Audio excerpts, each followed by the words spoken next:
Okay, so coming up right now, we have Sarah Morrison. Hey, Sarah, welcome to the show. How are you? Hey, Chico, how are you? I am really, really, really good and really happy you could come and hang out with us because I know for a fact that you are always super busy. There's always something going on or something to do, but I don't know how to live any other way. Do you know how, like, when people talk about it and that's just my normal?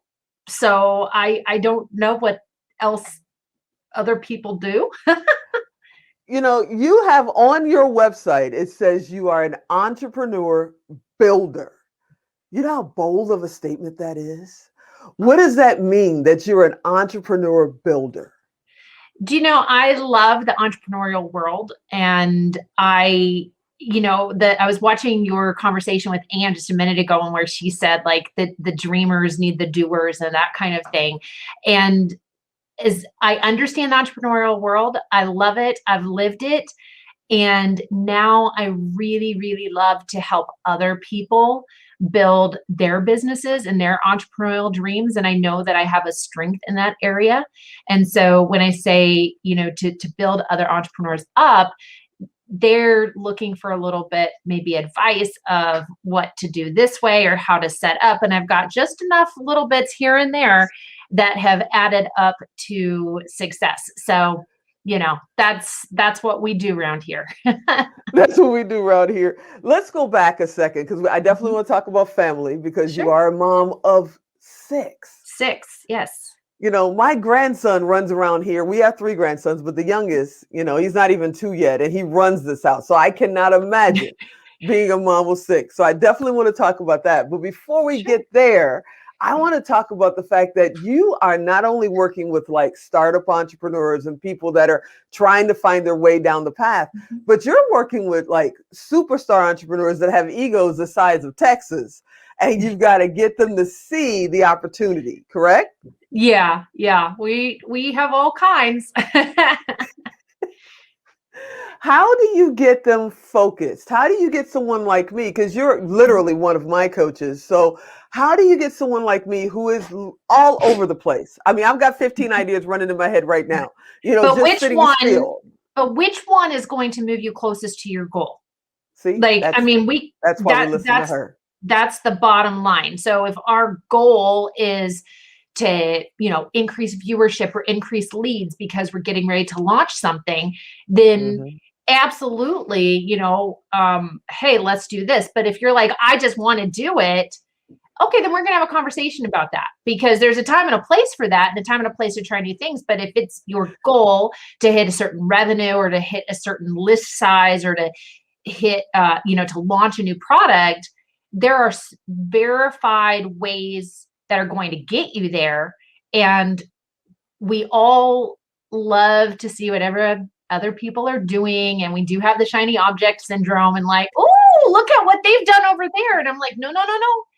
Stay the course. Like, finish this first. Just write it down. We've got like, I jot it down on a Trello board, guys. If you're a paper person, I'm a paper person. I've got a planner, or a list or something, but don't follow that one until this one is done. Because if you have 50% finished projects on everything, you actually have nothing.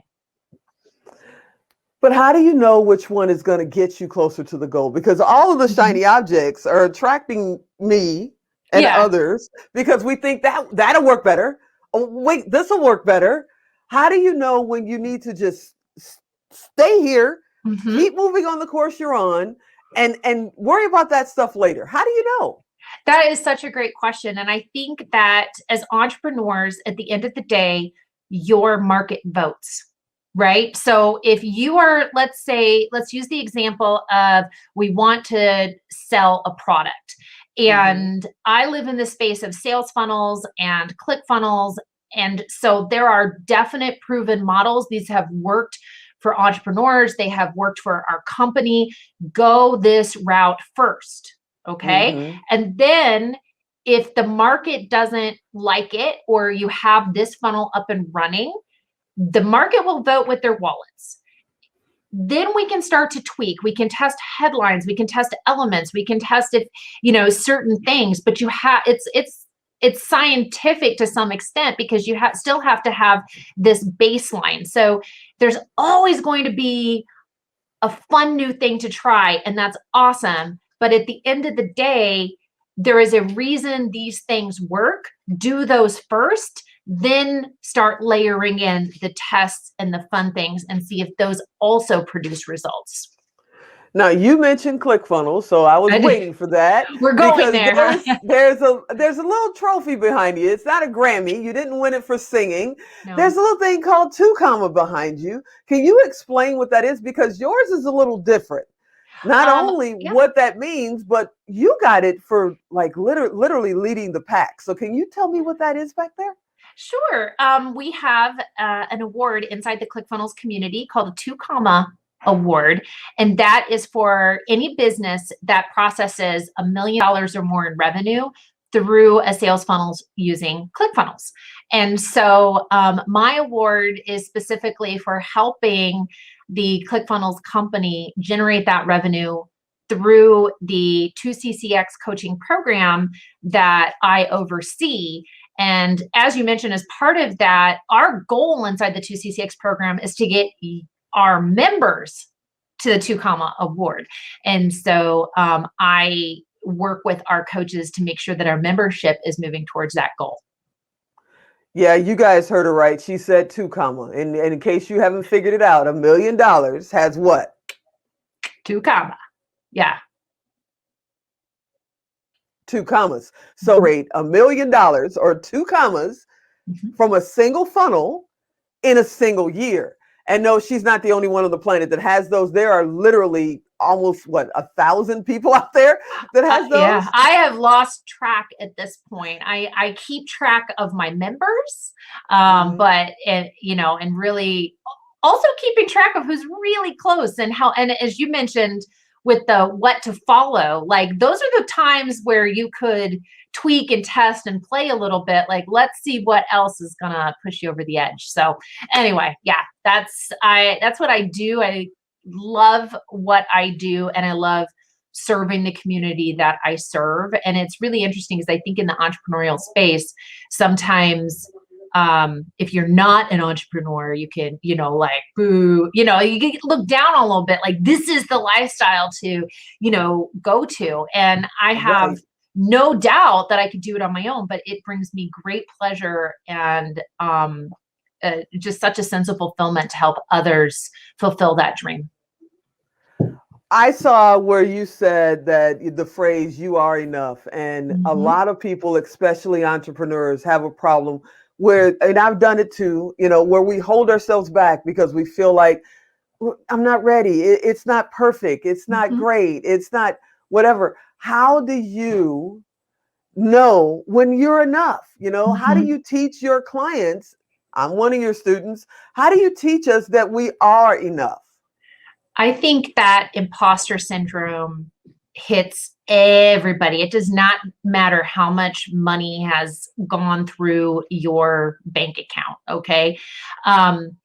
If I could share a quick story, my journey, we're celebrating International Women's Day here. And my journey to this position started because I found myself a suddenly single mom of 5. I had no money. I didn't know how I was going to do this. And one step led to another. I taught myself certain skills. I started selling my services. Then I started coaching, and I just kind of moved on up. And I say all of that because as I sit here in this chair now, as I have my 2 comma award, as I know what I've got in my head, those feelings still rise up. And there was a very particular moment 2 years ago at a live event. I was there with my team. My boss was there. All of my team members were there. And I absolutely had an anxiety attack. I meltdown, just lost it because I was like, I am not fit to be sitting here. Like, I cannot do this. And do you know what came to mind as I went back to my hotel room was a Bible story of how, Moses is arguing with God and saying, I'm not good enough. I'm not good enough. And God got mad at him. He's like, I have made you for this moment. Like everything we've done has led you here. I mean, if you're going to argue with me, I will go ahead and send your brother. But the fact of the matter is, I set you up for this. You are prepared for this. I have designated you for this.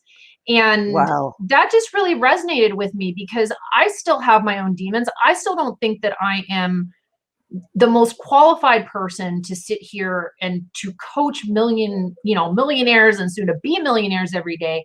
But the fact is, there are other people who recognize that in me. I do recognize that I have certain skill sets. And if I do not use them to serve the community that I serve to its fullest extent, you are doing them a disservice. So if anybody else is in the same position of imposter syndrome and saying, well, I can't possibly do it. If you think that somebody else can serve your tribe better, why are you even doing what you're doing? Because if you think that you are the best person for the job, and by God, you better believe that. Like if you're going out there and whatever it is you're selling, a product or a service, and you're like, mine is the best, you are, Myron Golden says, selling is serving. Like if I'm not giving you the best, then I'm not loving you the best way. So, take that to the bank, like show up for your people. Let's go, Speaking of love, Jamie Wolf just popped on and she says she's sending love and respect to Sarah. Yeah, Jamie. She's coming up later today. Good. She's coming up later today. Now, before I let you go, we've got to talk about Mom of 6. Talk about my babies. The babies. You've got 6, and these are little people. I mean, they range from they what? 14, run the 15? gamut for sure. We have a new teenager in the house. So I've got 14, 13, 11, 9, almost 7, and 3.5. And 3.5. Okay. That 3.5-year-old's the one that's gonna do you in. I know you were talking about your grandson, and that's the one that keeps me on my toes. Yeah, they run the ship. Let's just put it out there. They run the ship. Yeah. How are you able to handle being a mom of 6? That right there said sleep for 10 hours. You need a vacation right now. Mom of 6. And run the group of 2 the way you do, and you have skills. I mean, I'll be thinking things and look in the 2 group, and there you've posted it. I've already thought of it. Well, if you're thinking this, how do you balance between those 2 worlds? First off, I am married again, and I have an amazing partner, and he definitely helps. So I have to give huge kudos to that. I mean, I've done the single thing, I've done the married thing. I'm here to say, like, having a partner to help definitely does help. But the number one thing that I do is time blocking.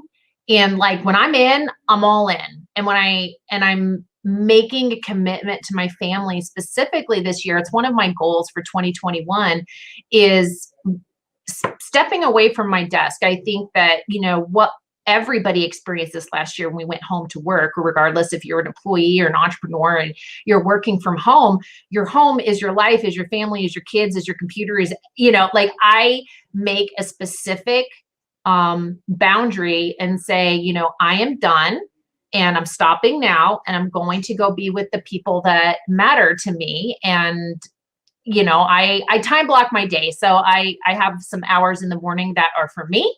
Then I go to work. And then in the evening, it is all in with my family. It is weekends with my family. And I am also very blessed. They do come in and out of the room. My 7-year-old run in to say, I want to give you a hug. Oh. And of course the answer is yes. So, it's finding what works for you, but time blocking definitely works for me. Like these are the hours when I do this, and then I set that guilt down. I set those boundaries in place. I've actually started putting an out of office responder on at like 5:00 on my work email, just to free my own mind. Like I've told you all what my boundary is. I've said I'm stepping away to spend time with my family, and I very much want to see your email, but I'm gonna address it tomorrow morning, and That's what works for me. And with that note, I want to thank you. I want to drop in a little note from my coach, my other coach, NJ. She said she's loving Sarah, showing up for the people. This is what you guys do. You definitely keep us focused. And I'll be honest, if it wasn't for 2Comma and everything that you guys are doing, we wouldn't be sitting here doing this right now. So I thank you so much for all that you do. And thanks for having me. Taking away time from your little six group right there. You got your own baseball team. I appreciate you. I truly appreciate you. And I thank you for hanging out with me. Thank you, Tigo. I'll talk to you soon. Bye. Bye.